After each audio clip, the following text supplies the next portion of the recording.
Olá, seja muito bem-vindo ao podcast Presença que Marca. O podcast que a gente vê quem realmente marca presença ou tem uma presença que marca.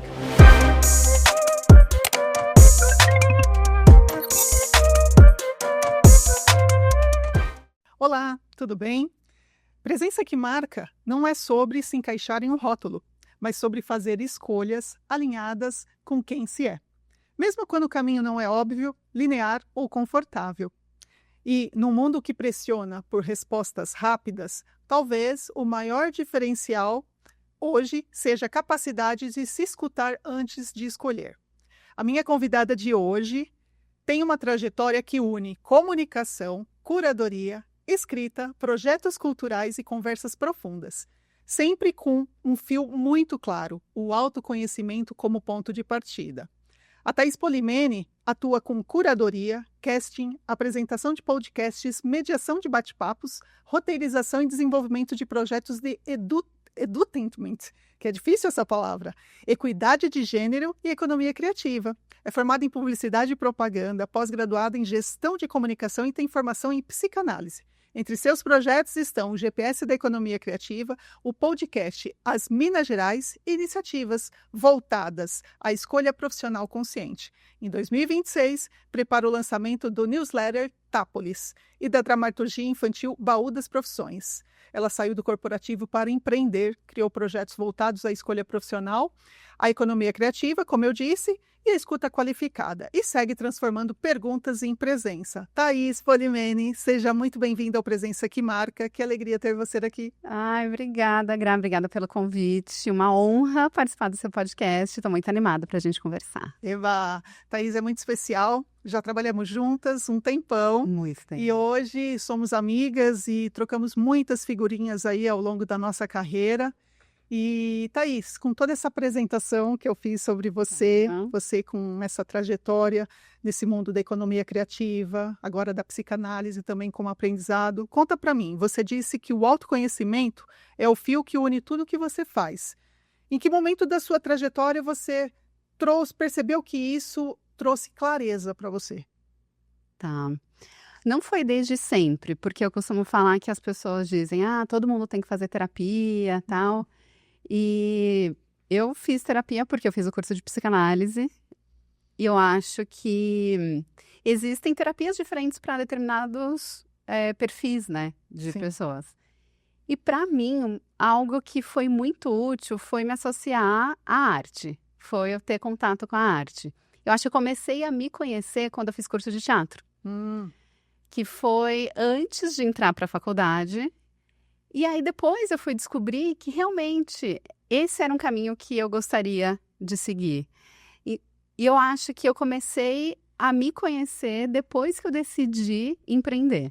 Porque foi no empreendedorismo que eu comecei a ter contato com mais pessoas que tinham bastante a ver comigo. Comecei a poder participar de atividades de autoconhecimento. E comecei a escolher cursos que tinham a ver também com o que eu acreditava. Mas teve algo que eu me lembrei agora, que eu acho que foi muito útil, e assim, nada científico provavelmente, que foi um mapa astral que eu recebi antes de escolher a faculdade. E nesse mapa astral falava que eu tinha tudo a ver com comunicação. Tá.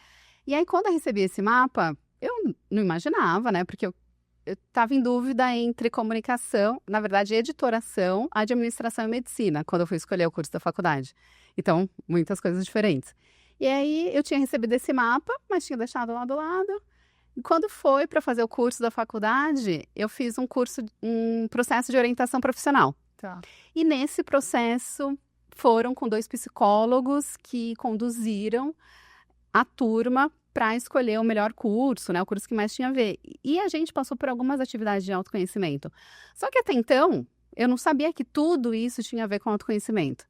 Eu fui me dar conta que tudo isso tinha a ver realmente com autoconhecimento e acho que talvez quando eu fui fazer o curso de psicanálise, que eu percebi que tudo isso, pelo que eu passei, foram assim, atividades, experiências que me ajudaram a me conhecer. Mas foi bem no fluxo, sabe? Ou seja, tudo tudo se empilha, se acumula, e quando você para se olhar, você entende que você já estava se conhecendo, Isso mas mesmo. a psicanálise fez você parar e se entender. E perceber que tudo isso foi processos de autoconhecimento, né? Uhum. Eu acho que você responde minha outra pergunta, assim, você saiu do meio corporativo para Sim. empreender. E assim, não por uma necessidade, mas por uma oportunidade que você viu, Uhum. né? E aí você, sabendo assim que um pouco mais sobre você, essa questão do mapa astral, você acha que isso tornou muito mais possível essa transição? Eu acho que sim. Na época que eu fui empreender, eu estava trabalhando como CLT e tal. Só que eu frequentava muitas atividades culturais e também eu estava sempre procurando outros tipos de trabalho, né? Eu nunca fiquei muito tempo na mesma empresa. E eu acabei tendo 2 clientes ainda trabalhando numa empresa, né? E como assistente de comunicação, e tal.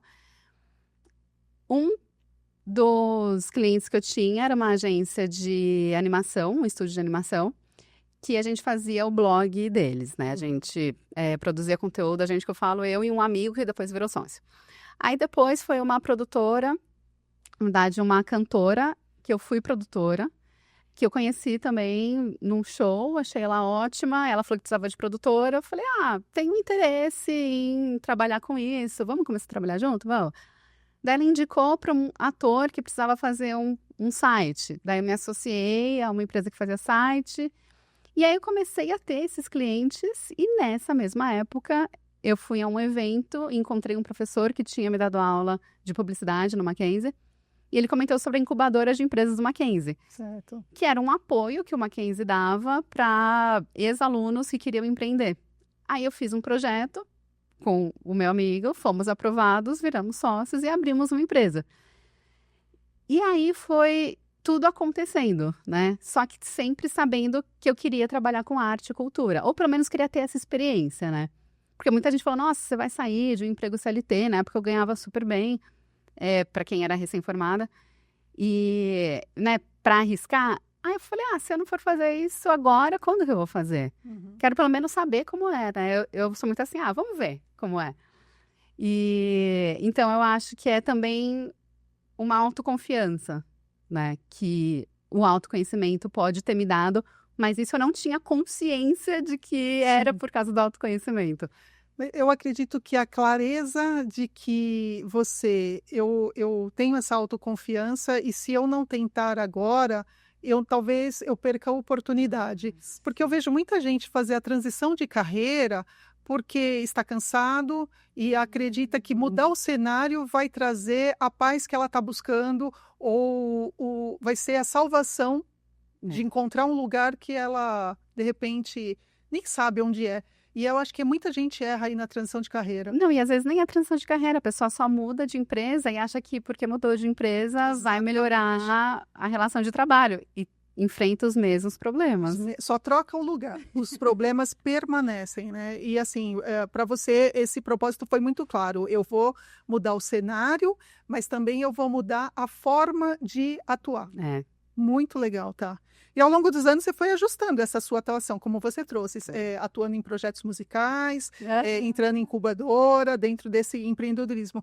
E o que muda quando a gente se permite evoluir profissionalmente sem se apegar a uma identidade fixa, como você fez? Eu não sou CLT, eu estou CLT. E mudar. Como que você vê essa evolução? Tá. Eu também descobri, empreendendo, que eu gosto de trabalhar por projeto. Tá. Porque eu gosto de coisas com começo, meio e fim. Eu acho que eu me descobri muito independente nesse sentido. E acho que por isso eu não consegui ficar muito tempo em uma empresa, né? O máximo que eu fiquei foi onde a gente trabalhou, que foram 2 anos e meio. Nas outras, sei lá, fiquei nem 2 anos. Por causa disso, porque eu gosto da novidade.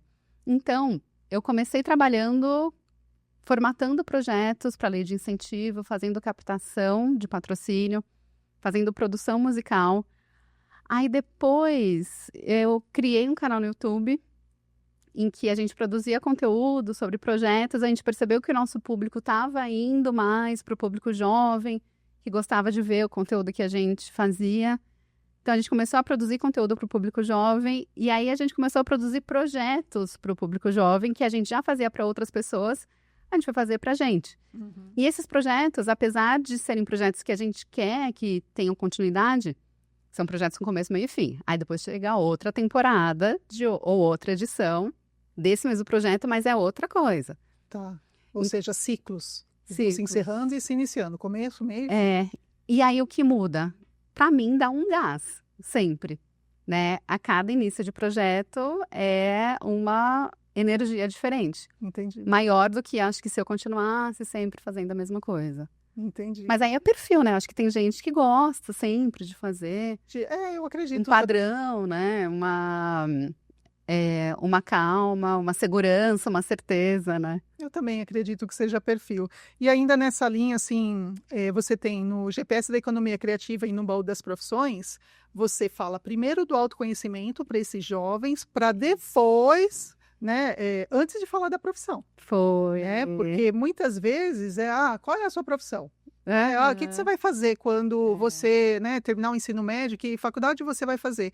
E deixa de trabalhar o autoconhecimento. Pois é. E eu acho que na nossa, pelo menos eu vou falar da minha geração, tinha muito essa cobrança de já sair do ensino médio e ir para a graduação já com uma escolha. A gente não tinha essa oportunidade, nem se falava de autoconhecimento. Tá. E se falava muito da escolha que você fazia, era aquela para a vida toda. Não tinha essa oportunidade de fazer essa transição.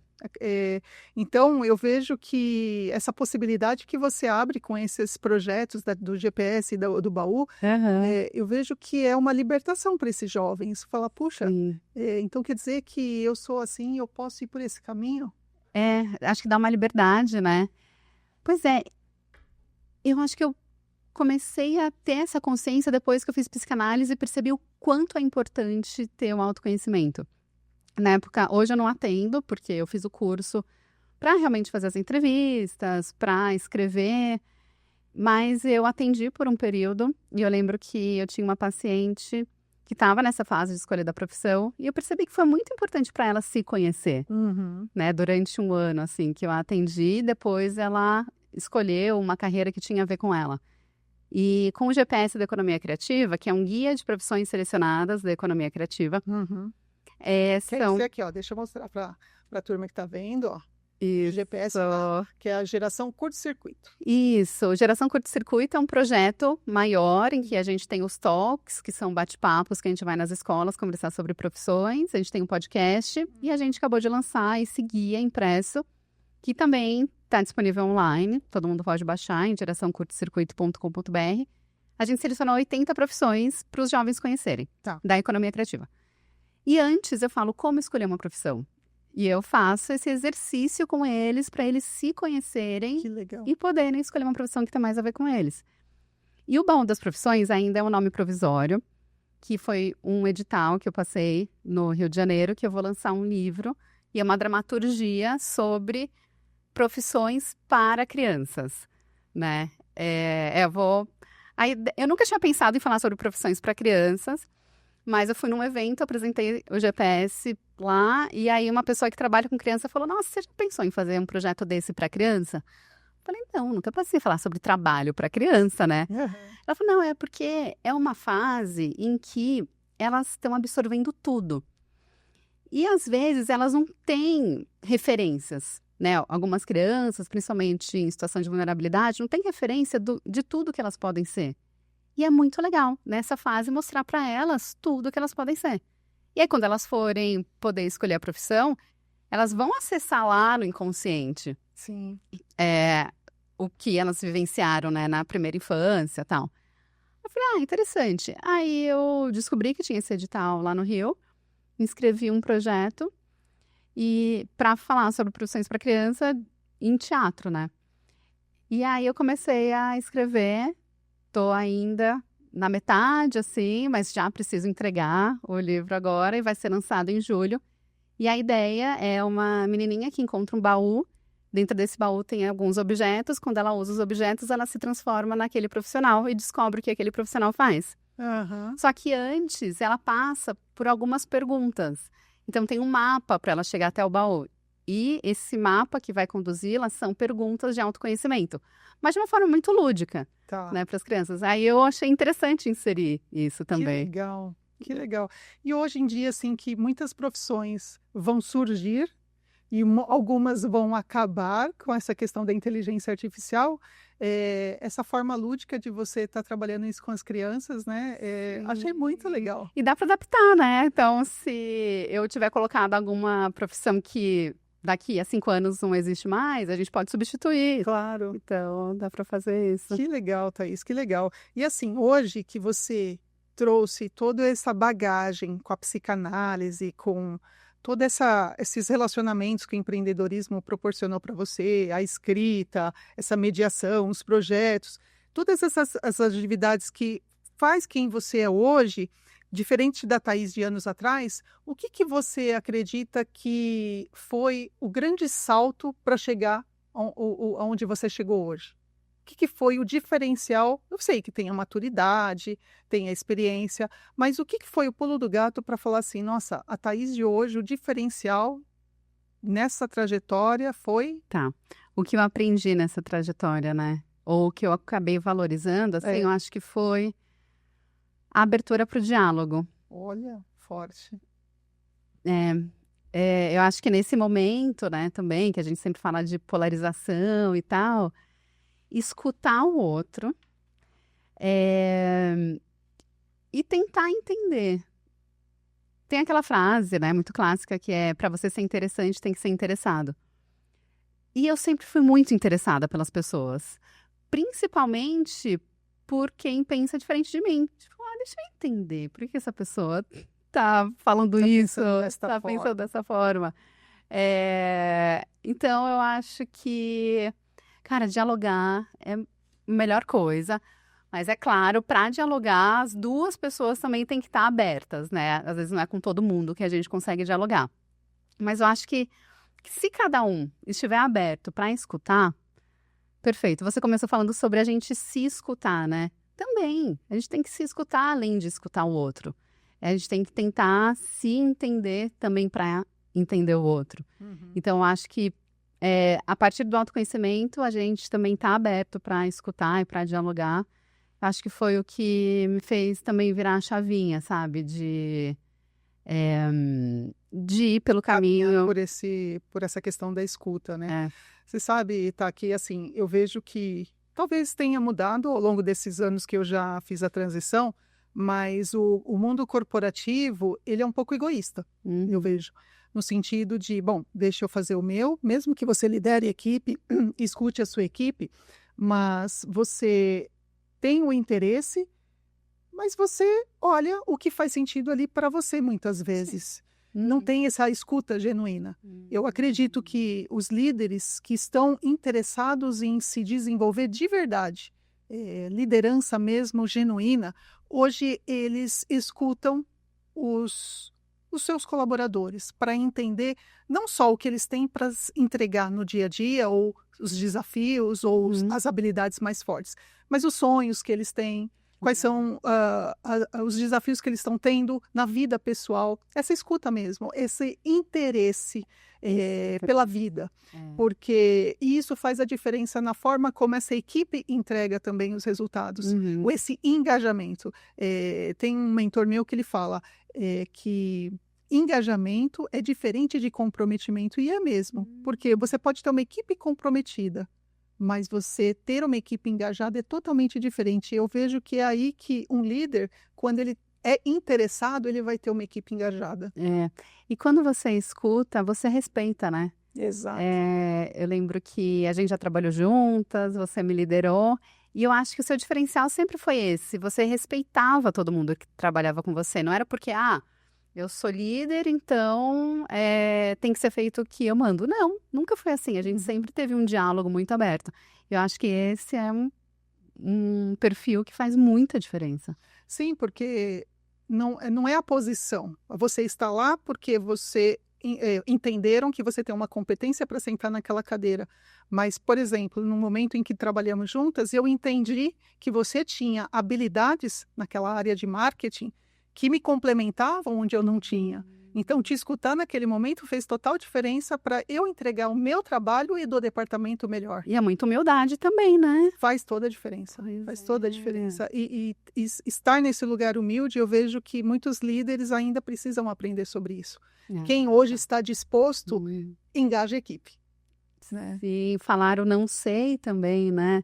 Porque às vezes quem está em uma posição de destaque, uma posição superior, tem vergonha de falar que não sabe. Exato, que é a questão da vulnerabilidade. Né? A vulnerabilidade. Porque no passado eu lembro que o meu líder chegava para mim, quanto vendeu? Mas quanto foi o resultado da filial X?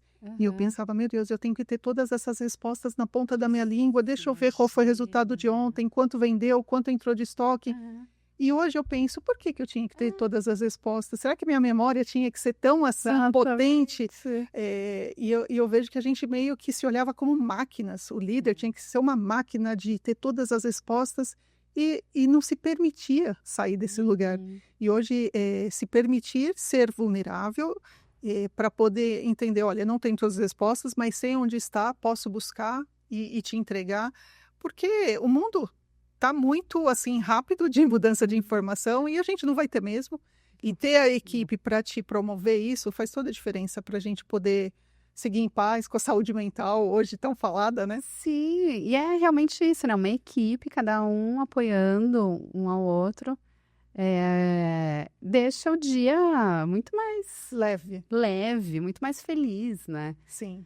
Porque eu lembro que era muito legal quando a gente trabalhava junto, a gente era feliz e sabia. Eu sempre falava, eu sou feliz e eu sei. Eu não vou falar, eu era feliz e não sabia. Não, eu sabia. A gente sabia que era feliz e não trabalhava pouco, né? Exatamente. Nossa. E estávamos eventos, parte operacional forte, a parte criativa, né? Então tinha muita coisa ali. Mas assim, continuando aqui nessa parte, você também traz uma visão bem ampliada quando você fala, principalmente no podcast, sobre terapia. Não restrita especificamente à psicanálise ou à psicologia tradicional. Por que é importante você ampliar esse conceito quando você coloca a sua voz para o mundo? Tá. O conceito de que a terapia não é apenas a sessão de psicólogo e paciente ou analista analisando, é muito mais amplo. Porque eu acho que a gente se restringir a uma coisa só é muito limitante. Tua cara.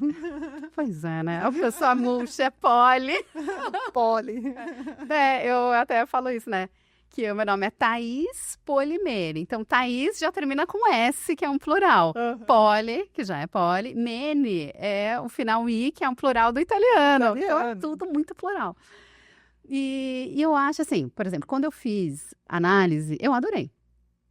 Eu achei, porque eu fiz também por um processo que não era muito assim, vamos resolver um problema. Porque eu nunca tive assim, nossa, problemas muito grandes. São problemas que eu conseguia resolver lá na prática, de forma muito pragmática. Então, era realmente para expandir como que a gente chama? O continente. Não sei se você chegou a estudar Bion, o Wilfred Bion, que é um psicanalista inglês. Então, ele é um psicanalista inglês que ele fala muito de continente e conteúdo. E o continente é a forma, como se fosse assim o cérebro, e a gente vai expandindo o cérebro. Tá. O conteúdo é o que a gente recebe. Tá. Então, para a gente expandir a área que a gente vai receber o conteúdo, pode ser por várias formas, mas tem essa terapia bioniana, né? Essa análise, na verdade, bioniana. Então, é muito legal. Assim, a partir de uma palavra que eu falava, a minha analista já abria para outras coisas que não tinha nada a ver com o que eu estava falando. Então, isso é muito, muito legal. Eu adorei. Mas eu acho que, por exemplo, a escrita, para mim, é uma forma de terapia. Tanto que o nome do meu livro de crônicas é Escrever é Terapia, Publicar é Coragem. Eu adoro isso. Não é? Porque também isso é uma ferramenta de autoconhecimento. Não é? Porque eu lembro que eu comecei a escrever, eu estava passando por uma situação um pouco chata, assim. Falei, nossa, gente, não sei, preciso colocar isso para fora. Comecei a escrever. Aí eu escrevi uma crônica, aí eu tinha um amigo que tinha um site de textos literários, e eu falei, posso publicar no seu site? Daí ele leu, eu falei, claro. Ele falou, claro, vem, publica. Aí eu comecei a escrever quinzenalmente crônicas sobre o que eu sentia. E, cara, assim, eu conseguia organizar os meus pensamentos. Olha. Porque eu não apenas colocava no papel, mas eu também, então é isso que eu tô sentindo. E aí, eu acabei escrevendo um livro com esse título, porque quando a gente publica, a gente não sabe o que o público vai Interpretar daquilo. interpretar. Exato. Eu sempre tive muita sorte, uma vez ou outra, assim, que deu algum problema, mas é uma coragem, né? Publicar é uma coragem. Então, eu conheço algumas pessoas que escrevem e não publicam, porque não tem essa coragem. Eu gosto de publicar, né? Eu acho que também esse meu perfil de comunicação, eu tenho essa necessidade de compartilhar o que eu aprendo e o que eu sinto. Uhum. Então, para mim, também é importante fazer esse compartilhamento e essa publicação. Então, acho que tanto escrever quanto publicar são formas de terapia. A arte, né? As expressões artísticas são muito terapêuticas para muitas pessoas. Por exemplo, conversar com os amigos não é terapia, mas é terapêutico, né? Porque a forma que um psicólogo vai conduzir uma sessão é totalmente diferente de uma conversa que a gente tem com amigos. Claro. Mas faz a gente se sentir bem, Com né? certeza. A conversa é terapêutica e, assim, quando eu fiz pós em psicanálise, não para atender, mas é como você disse, a psicanálise para ajudar na condução de conversas de uma maneira mais fluida, mais interessada no outro. E quando eu estudei, foi muito interessante um conceito lá do Freud, que ele falou que ele estava atendendo, acho que é Ana O. Ele estava atendendo e ela mandou ele calar a boca porque ela estava falando. Daí ele ficou, opa! Aí ela falou, cala a boca, eu preciso esvaziar a minha chaminé. E aí que ele entendeu que as pessoas precisam falar, porque a terapia, a psicanálise parte daí, elas precisam falar. Sim. Porque é assim que você esvazia o que está aqui dentro, né? A sua chaminé, a fumaça que sai de dentro de você, né? Como se fosse essa analogia. Então, a terapia, a psicanálise, foi aí que ele teve uma das sacadas entre tantas dele, que a cura através da fala. Então, e tem algumas pessoas que não são verbais. Então, elas vão soltar tudo isso de que forma? Pode ser pela escrita, pode ser pintando. Tem os casos, né, da Anísia da Silveira, que ela trabalhou com pessoas com esquizofrenia, que faziam obras de arte maravilhosas, até o Jung. Eles tiveram essa troca, né? Então, eu acredito muito na arte como uma forma de terapia. E eu acho que esse negócio de, todo mundo tem que fazer terapia. O tem que também me irrita um pouco. Também me irrita. Isso ninguém tem que nada. Exato. Você tem essa coisa, esse tem que. O que faz sentido para você? E outra, todo mundo tem o seu tempo. Porque, às vezes, assim, eu estou fazendo terapia agora, mas, de repente, eu não quero mais. Então, essa escolha também é autoconhecimento, né? A escolha é autoconhecimento. E também tem uma outra coisa mais prática mesmo, que assim, se todo mundo for fazer terapia, não vai ter terapeuta para todo mundo. E para você escolher um bom terapeuta, um bom analista, não é fácil. É verdade. Porque tem que ter um match ali, né? Tem que ter um match, porque às vezes aquela pessoa pode ser boa para alguma amiga sua, mas para você não. Então, e hoje em dia também, né, com a popularização desses cursos curtos, né, de curta duração, assim, psicanálise, acabou formando analistas que não são tão bem preparados, exatamente. Então, imagina, se todo mundo for fazer terapia. Apesar de estarmos, assim, eu estava lendo outro dia que nós vamos viver uma pandemia de saúde mental. Acho que já está, né? Já estamos caminhando para isso. Então, nunca foi tão demandado profissionais, terapeutas, psicólogos, psicanalistas, né? Ou seja, profissionais da área de saúde mental, porque estão precisando muito. E talvez muita gente precise e não saiba, por falta de autoconhecimento, não sabe se ouvir, não sabe se autoanalisar.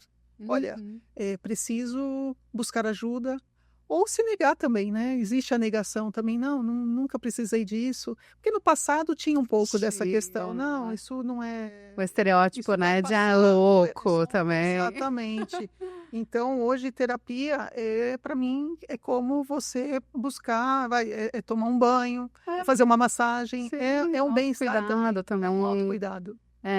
E eu acho que até é uma recomendação legal, assim, para quem vai atender. Tem que ter muita responsabilidade. Sim. E esse foi um dos motivos pelo qual eu decidi não atender. Porque eu acho que é uma responsabilidade muito grande. Sim. E eu... Vidas, né? Mexe com vidas. E eu acho... E assim, eu converso com muitas pessoas que atendem e eu percebo que nem todo mundo tem essa consciência de que a responsabilidade é muito grande. Então, cara, é grande. Então, assim, busque todo o conhecimento que puder, porque você está lidando com vida. Não é só uma horinha. Eu percebo que, assim como nós estávamos falando, que muita gente faz a transição de carreira, mudando de cenário, porque está cansado de um cenário e vai para outro, mas assim, é mais por um motivo que não é o propósito, que não é algo que verdadeiramente vai fazer sentido. Muita gente vai para esse lado do terapeuta pela onda do momento. Porque agora todo mundo vai buscar, então vai ser oportunidade e acaba indo para aquele lado, mas não tem paciência para ouvir, não tem essa escuta ativa, assim, de um lado mais, assim, apurado.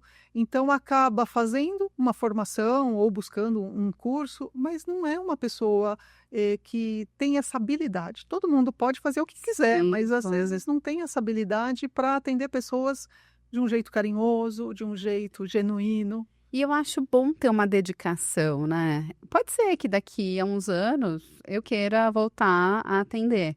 Mas nesse momento que eu tô hoje, eu não conseguiria me dedicar tanto quanto a terapia como profissional, exatamente, exige, né? Essa dedicação de continuar fazendo uma formação, de fazer a análise pessoal, né? O tripé, né? Fazer a análise pessoal, fazer a supervisão. E é um investimento muito alto, né? Para quem atende. Às vezes as pessoas falam, nossa, é super caro, R$200 a sessão. Eu acho caro para a realidade do Brasil, sim. Só que para quem atende, às vezes fica elas por elas, porque o investimento para você atender também é muito alto, né? Então, é uma área bem complicada, bem complexa. E tem que ler muito. Sim. Mesmo que sejam livros de Freud, de Jung, de Lacan, que estão aí há muito tempo, mas o ser humano está em constante evolução. Então, precisa se atualizar. A gente fala, eu falo muito das gerações, né? Eu adoro. Da geração Baby Boomer, X, Y, Z. E o comportamento humano, essa geração Z, o que ela hoje pede do corporativo ou do empreendedorismo, que a gente precisa se adaptar. Eu falo muito com líderes, o que você precisa adaptar na sua liderança para entender essa geração? Porque muitos acreditam que a geração precisa se adaptar à liderança dele. O que você precisa adaptar da sua liderança nessa geração que está chegando?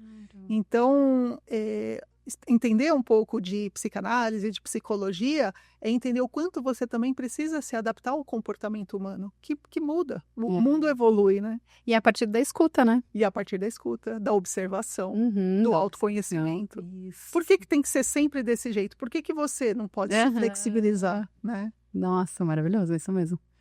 E me fala uma coisa, na sua visão, qual que é o risco de uma carreira ser construída sem pausa para refletir, sem ter essa escuta interna? Ou seja, ir de uma maneira assim contínua, sem ter essa parada, por exemplo, que você falou, neste momento eu não estou atendendo. Qual que é o risco?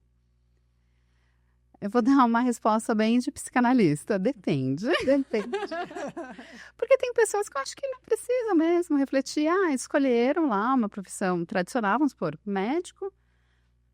Gosta do que faz e vai continuar, e tá bem, tá feliz.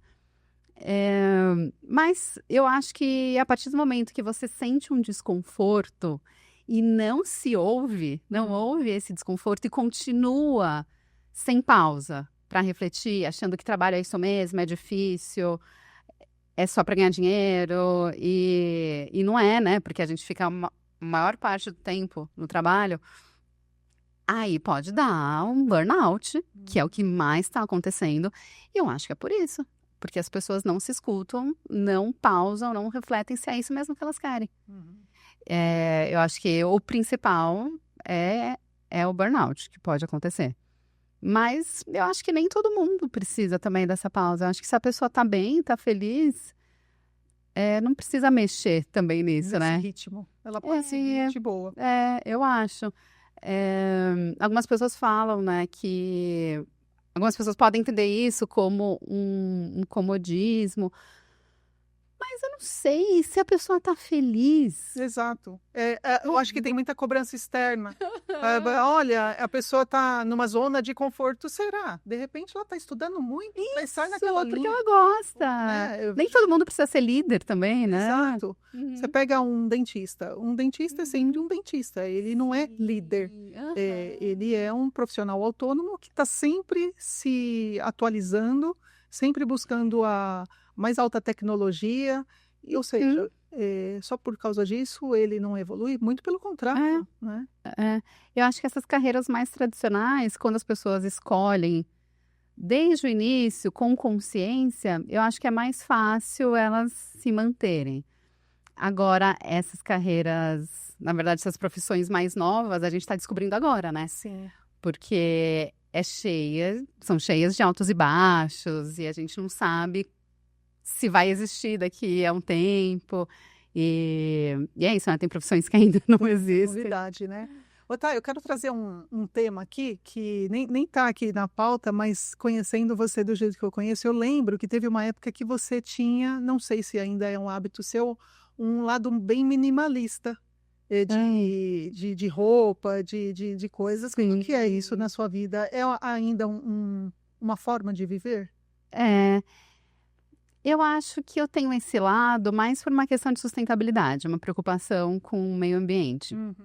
Por exemplo, eu sou vegetariana por causa da sustentabilidade, né? Eu escolhi não comer carne porque depois que eu assisti um filme que se chama Cowspiracy, mostrou que o consumo de carne afeta o desmatamento e com isso afeta o clima e tal. Falei, então legal. Eu vou parar de comer carne. E com isso também eu descobri que as pandemias acontecem também por causa do consumo de carne. Então, a sustentabilidade é um caminho que Foi uma escolha me guia também. Então, por exemplo, roupa. Para não falar que eu não comprei roupa, eu comprei ano passado uma camiseta do Gilberto Gil, porque eu fui no show do Gilberto Gil e eu queria guardar aquilo como lembrança. Então, eu comprei essa camiseta. Mas teve um motivo forte. Teve um motivo forte. E quando eu vou comprar, geralmente é em bazar. Então, eu gosto muito dessa moda circular, porque tem brechós incríveis. Que a gente até foi comprar, porque você fez uma consultoria comigo, e a gente foi comprar no brechó. Inclusive, acho que essa a gente comprou juntas. Olha! Tá vendo? E faz tempo, né? Foi antes da pandemia. Foi. Então, também tem essa... você conservar o que você tem. Eu acho que a questão do minimalismo... Eu nem me considero minimalista, mas eu considero que o consumismo não é um caminho que eu quero seguir. Tanto por questões de meio ambiente, quanto por questões de... filosofia de vida mesmo. De filosofia de vida e o tripé da sustentabilidade, que tem um tripé econômico também, né? Então, assim, eu prefiro investir o meu dinheiro em experiências do que em produtos. E é uma escolha. É uma escolha que faz sentido para você, né? Porque, por exemplo, tem muita gente que fala, eu prefiro ter o meu carro. Tem gente que prefere pegar o Uber, né? Então, eu escolho sempre morar perto de metrô. Porque eu prefiro não ter carro. Mas é um gasto a mais que eu tenho, porque se eu morasse longe do metrô, eu provavelmente pagaria o aluguel menor e poderia ter um carro. Não, eu prefiro pagar um pouquinho a mais e usar o transporte coletivo. E eu usar o Uber, né, quando for necessário também. Eu quis trazer essa pauta aqui porque é uma escolha que você tem há muitos anos. Mesmo antes de estudar psicanálise, de passar por toda essa trajetória que você passou, das conversas, desses projetos. Então, eu vejo que isso está muito na sua essência. Então, e eu falo muito no meu método, que chama ECO, ele tem a primeira letra do E é essência. Então, quando a gente olha para a nossa essência e depois traz o eco, igual de italiano, o essência, eccola qua. E aí, o E de essência, o C de comportamento, C de comunicação e O de objetivo. Então, o E de essência é como eu sou lá dentro. E aí, quando eu faço esse autoconhecimento, é como, e vem o comportamento. O comportamento é como eu coloco essa essência para o mundo, como eu revelo isso para o mundo, o comportamento, é como eu realmente me mostro. E aí a comunicação é como eu comunico isso para o mundo, e o objetivo é como eu quero fazer o ajuste de alguns ruídos desta comunicação para o mundo, que aí entra o personal branding, seja para liderança, seja para um profissional, para uma carreira. Então foi o método que eu criei. E por que o eco? Primeiro que a gente deixa eco por onde a gente passa, a nossa marca, e também porque o eco, você estudou italiano, então você vai entender quando um italiano fala eccolo qua, ele fala é isto. Então eu busquei esse significado porque eu consegui fazer uma junção aí do acróstico com o significado da palavra eco, né? E com Arnospi. E com Arnospi. Então, eu acredito muito que essa essência já vem lá de trás, te conhecendo. Então, eu vejo que em toda a sua trajetória, ela está vindo contigo. E eu acho que também tem muito a ver com raízes, né? Os meus pais também são bem minimalistas. Os meus pais, minha mãe nunca dirigiu, ela sempre também morou perto de metrô, desde antes de casar.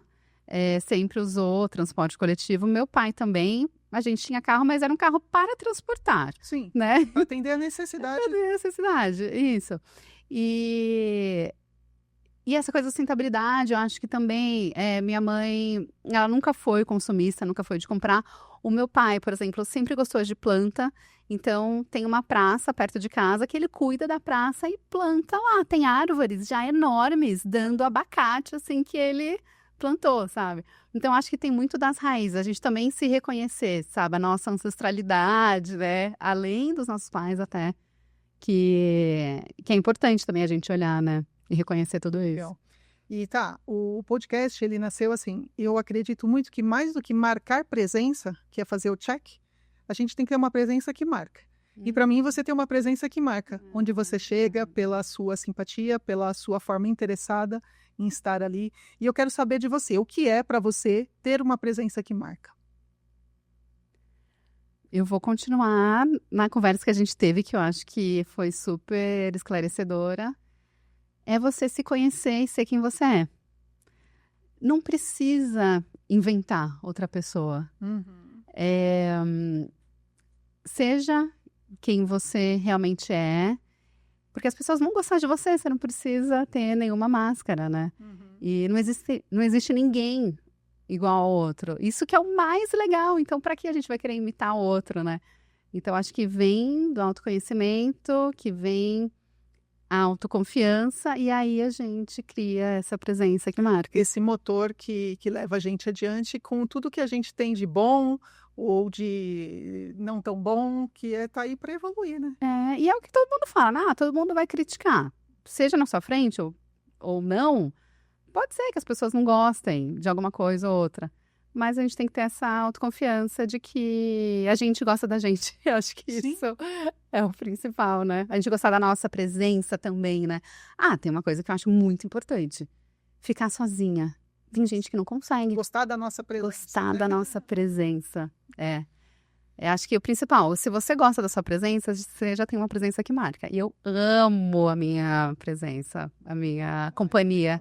Amo. Às vezes assim, não, gente, quero ficar sozinha. Até porque você que aprendeu que a escrita é uma boa companhia. Também. A escrita é uma boa escuta. A escrita é uma boa escuta. Não é? E a gente nunca vai estar sozinha. Porque ela já faz a terapia ali quando você quiser. Então, estar sozinha não é estar sozinha. Na verdade, é uma opção. Muitas vezes é uma Não. escolha, né? Porque Nossa, sei. conhecer pessoas é uma coisa que você conhece muita gente. Conheço e adoro conhecer gente. E também manter as pessoas Manter que eu as pessoas conheço. próximas, se relacionar. É. Isso é uma coisa que você tem muito forte, se relacionar, se posicionar, você se posiciona nas redes, você se posiciona no offline, quando a gente está nas relações ali, e isso é admirável. E para a gente poder encerrar, gostaria que você deixasse aqui as últimas considerações, suas redes sociais, para quem assistir esse episódio, te encontrar e saber mais de você. Claro. Gra, eu amei a nossa conversa. Achei. Serviu como autoconhecimento, porque eu geralmente estou no papel de entrevistar. E ser entrevistada é outra coisa. E eu gosto muito de ser entrevistada para refletir também, né, sobre o que a gente faz. Então, eu acho uma entrevista uma oportunidade de se conhecer também. Olha, autoconhecimento. Autoconhecimento de novo. Adorei. Então, essa entrevista foi isso. Espero que tenha sido útil para todo mundo que está assistindo. Com certeza, com certeza. E quem quiser me acompanhar nas redes, Thaís Polimene. Thaís com TH e Polimene, como se fala, com I no final. Em todas as redes, gente. Estou aí no Instagram, no TikTok. Mais Instagram e TikTok. No YouTube eu tô como Geração Curto Circuito. Tá legal. E aí lá tem todas as entrevistas que eu faço. Aí tem o site, thaispolimene.com.br, geraçãocurtocircuito.com.br, asminasgerais.xyz, que é esse podcast que eu converso com mulheres também. Legal. E esses materiais aqui que você produziu, encontra todos lá nas suas redes? geraçãocurtocircuito.com.br, esse material. E no meu site também tem bastante coisa. No Instagram eu posto bastante também, então Legal. é só entrar em contato comigo lá, tô sempre vendo as DMs. Maravilha. Certo. Gente, Thaís Polimene aqui com vocês. Obrigada pela sua atenção, pela sua audiência. Até a próxima.